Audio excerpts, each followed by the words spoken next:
नमस्कार मित्रों, स्वागत है आपका हमारे चैनल पर।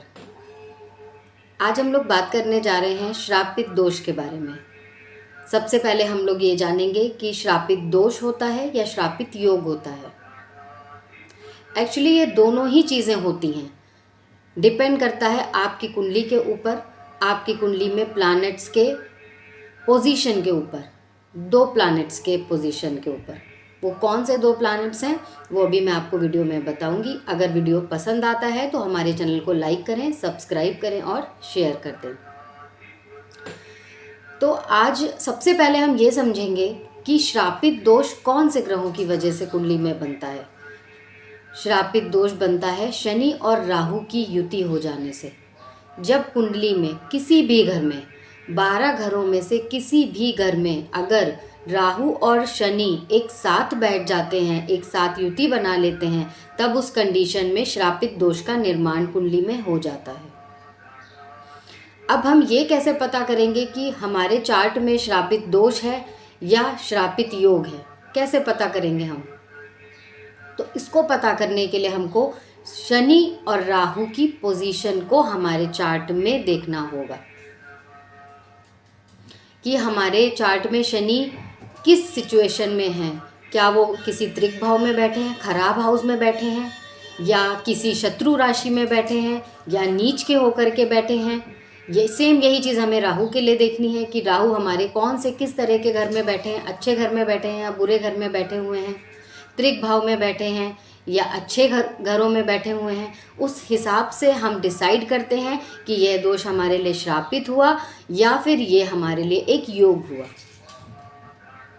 अभी हम कैसे देखेंगे, आप लोग खुद अपने चार्ट में अपना कुंडली को खोल करके देखिएगा मेरा वीडियो देखने के बाद कि अगर किसी के भी कुंडली में शनि और राहु एक साथ बैठे हुए हैं, सपोज आपकी मकर लग्न का चार्ट है, मतलब नंबर 1 हाउस में, 1 नंबर के हाउस में मकर राशि है, मतलब 10 नंबर लिखा हुआ है, तो वो मकर राशि का हाउस होता है।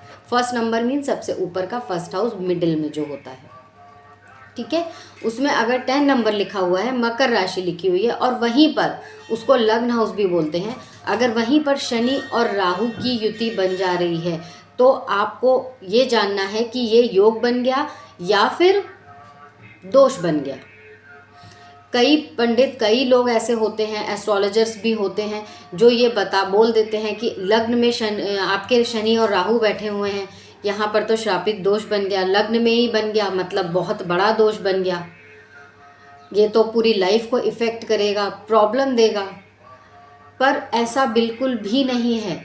लग्न में बनता है दोष, मैं ये नहीं कह रही हूँ कि दोष नहीं बनता है, पर शनि 10वें नंबर की राशि में है, शनि अपने घर में है।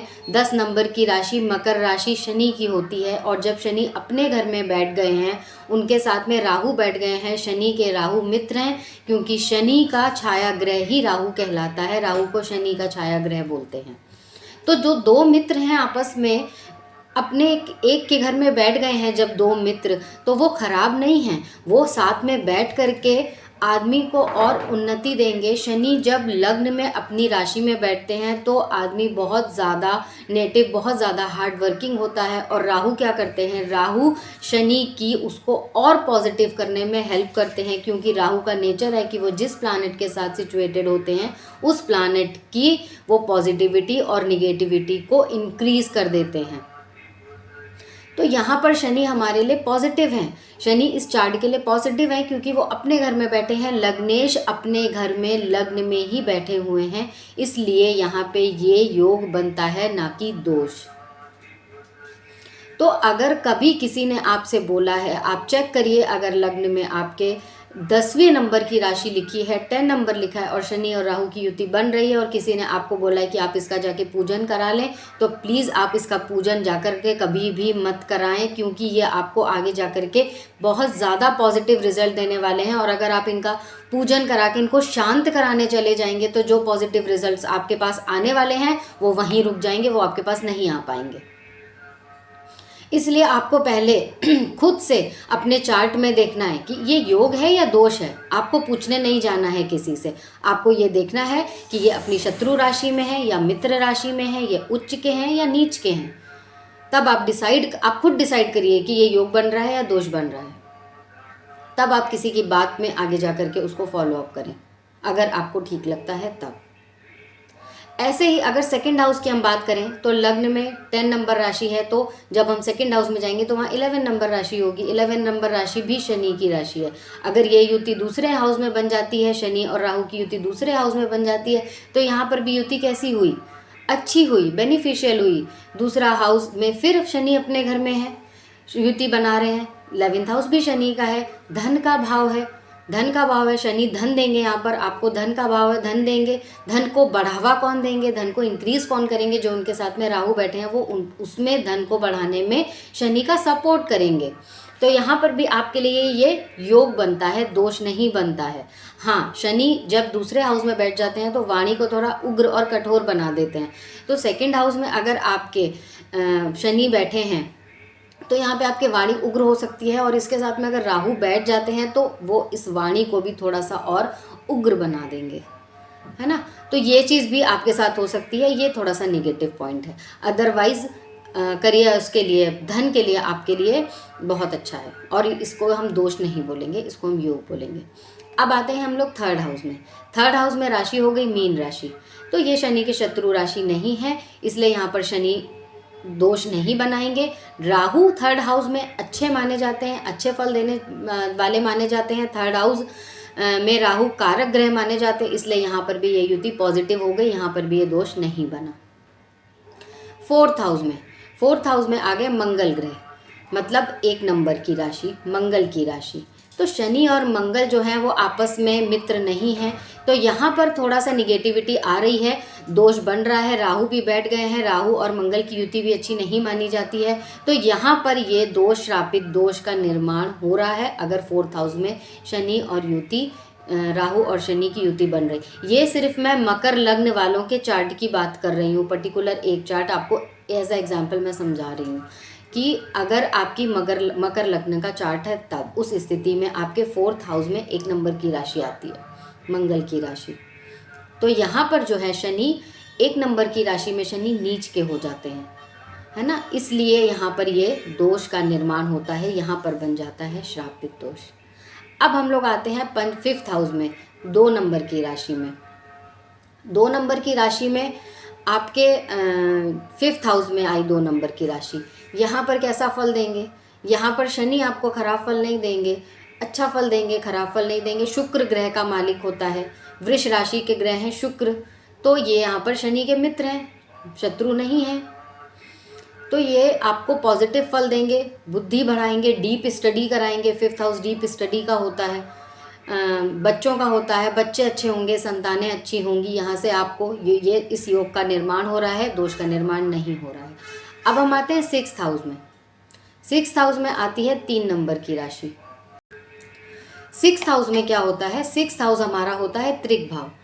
तो जब ये प्लैनेट, क्रूर प्लैनेट्स हैं, दोनों ही क्रूर प्लैनेट्स हैं, और क्रूर हो या फिर शुभ हो, लेकिन अगर ये प्लैनेट्स त्रिक भाव में आ जाते हैं, त्रिक भाव होते हैं 6, 8, 12, अगर वो इनमें बैठ जाते हैं तो वो ऑटोमेटिकली उनका रिजल्ट निगेटिव हो जाता है। अगर वो कोई विपरीत राजयोग नहीं बना रहे हैं, तो अगर विपरीत राजयोग बन रहा होता है चार्ट में तब ऐसा नहीं होता है, लेकिन इधर मकर राशि में हम देखें तो विपरीत राजयोग नहीं बन रहा है, इसलिए इस 6ठे हाउस में अगर शनि और राहु की युति बन रही है तो श्रापित दोष का निर्माण हो रहा है। अब आते हैं 7th हाउस में। 7th हाउस में आ गया फोर्थ नंबर की राशि। 4th नंबर की राशि मतलब कर्क राशि। कर्क राशि मतलब किसकी राशि, चंद्रमा की राशि, चंद्रमा की राशि। अब लग्नेश की दृष्टि पड़ रही है यहाँ पे 7th हाउस में, तो लग्नेश की दृष्टि खराब नहीं मानेगी, तो शनि खराब नहीं हुए यहाँ पे, लेकिन हाँ राहु का प्रभाव उतना ज़्यादा अच्छा नहीं रहेगा, क्योंकि ये राहु की शत्रु राशि है, कर्क राशि। चंद्रमा राहु के शत्रु हैं, तो उतना अच्छा परिणाम नहीं देंगे। बट हाँ, दोष का निर्माण यहाँ पर नहीं हम कह सकते हैं, यहाँ पर योग ही कहलाएगा, क्योंकि लग्नेश की दृष्टि पड़ रही है। लग्न से लग्नेश अपने घर पर 7th हाउस पर दृष्टि डाल रहे हैं, तो पॉजिटिव नेगेटिव सम रिजल्ट यहाँ पर हम कह सकते हैं। 8th हाउस फिर से त्रिक भाव आ गया, तो जब 8th हाउस त्रिक भाव है तो त्रिक भाव में रिजल्ट फिर से नेगेटिव हो गए, तो यहाँ पर भी श्रापित दोष का निर्माण हो जाएगा। अब 8th हाउस के बाद हम आते हैं 9th हाउस में। 9th हाउस में राशि पड़ रही है 6th, मतलब बुध की राशि। तो बुध ना तो राहु के शत्रु हैं, ना ही शनि देव के शत्रु हैं। और 9वां हाउस जो है हमारा भाग्य हाउस कहलाता है, लक हाउस कहलाता है। यहाँ पर जब शनि राहु की युति बन जाती है, त्रिकोण के घर भी कहलाता है 9th हाउस। तो यहाँ पर जब राहु और शनि की युति बन जाती है तो यहाँ पर भी ये आपके भाग्य को बढ़ावा देगी, आपके भाग्य को एकदम से सफलता देगी, एकदम से आपका भाग्य चमकाएगी। आपने देखा होगा कोई एकदम से अपने करियर में एकदम ऊंचाई पर पहुंच करके चला जाता है एकदम से, और कोई बहुत ज़्यादा एकदम से डाउन हो जाता है। तो इसमें राहु देव का बहुत बड़ा हाथ होता है। जब राहु पॉजिटिव होते हैं तो एकदम से किसी को ऊंचाई पर ले जाते हैं, और अगर नेगेटिव होते हैं तो उधर एकदम से उसको रोड पर भी ले आते हैं। तो लक हाउस में ये जब बैठ गए हैं शनि और राहु की युति अगर पॉजिटिव है तो यहाँ पर बहुत अच्छा योग बन रहा है, और ये एकदम से भाग्य को चमकाने वाली युति हो जाती है यहाँ पर। अब आते हैं 10th हाउस में। 10th हाउस में 7th नंबर राशि है। 7th नंबर राशि होती है हमारी शुक्र ग्रह की राशि। शुक्र ग्रह, फिर से हम यहाँ पर शुक्र ग्रह 7th हाउस में हो गए, यानी कि शनि की उच्च राशि हो गई। शनि की उच्च राशि होती है तुला। तुला राशि में शनि उच्च के हो गए, मतलब भरपूर अच्छा करियर में सफलता देने वाले हो गए, प्रोफेशन में बहुत ज़्यादा ग्रोथ देने वाले हो गए। राहु साथ में बैठकर इस चीज़ को और बढ़ा रहे हैं, क्योंकि राहु भी शुक्र के शत्रु नहीं हैं। तो 10th हाउस में भी ये बहुत अच्छा योग का निर्माण कर रहा है।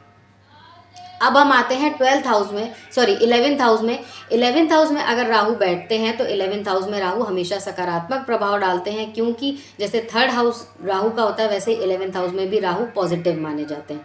तो राहु यहाँ पर पॉजिटिव हो जाते हैं, और शनि देव भी यहाँ पर बैठ करके, इसको धन भाव कहा जाता है, गेन हाउस कहा जाता है, 11th हाउस को अच्छा घर माना जाता है। और शनि जब यहाँ पर बैठ गए हैं तो शनि अपनी शत्रु राशि में भी नहीं है, इसलिए यहाँ पर भी श्रापित योग का निर्माण चार्ट में हो रहा है। अब हम आते हैं कौन से नंबर की राशि में? 9 नंबर की राशि में, मतलब 12th हाउस में। जब हम 12th राशि में आते हैं, 12th हाउस में आते हैं, तो 12th हाउस हमारा हो जाता है त्रिक भाव। फिर से त्रिक भाव में अगर शनि और राहु आ गए, त्रिक भाव में प्लैनेट्स आ गए, तो यहाँ पर श्रापित दोष का निर्माण हो जाता है। यहाँ पर जो नेगेटिव रिजल्ट्स हैं वो इनकी दशा अंतरदशा में आपको मिलेंगे। तो ये चीज़ यहाँ पर पॉसिबिलिटीज़ हैं, और यहाँ पर श्रापित दोष का निर्माण चार्ट में हो रहा है। तो ये थे 12 भाव जिनके बारे में मैंने आपको बताया। मकर लग्न का चार्ट का एग्जाम्पल दे करके मैंने आपको बताया है। ऐसे ही आप अपने जो भी आपका लग्न है उसमें आप वहाँ से कैलकुलेट करिए कि शनि और राहु 10 और 11 नंबर कौन से घर में पड़ रहा है आपका। उधर पर अगर युति बना रहे हैं, या उच्च राशि में युति बना रहे हैं, कि नीच राशि में युति बना रहे हैं, शत्रु राशि में बना रहे हैं, कि मित्र राशि में बना रहे हैं, तो डिपेंड करता है कि आपके चार्ट में प्लैनेट्स की, इन दोनों प्लैनेट्स की सिचुएशन कैसी है।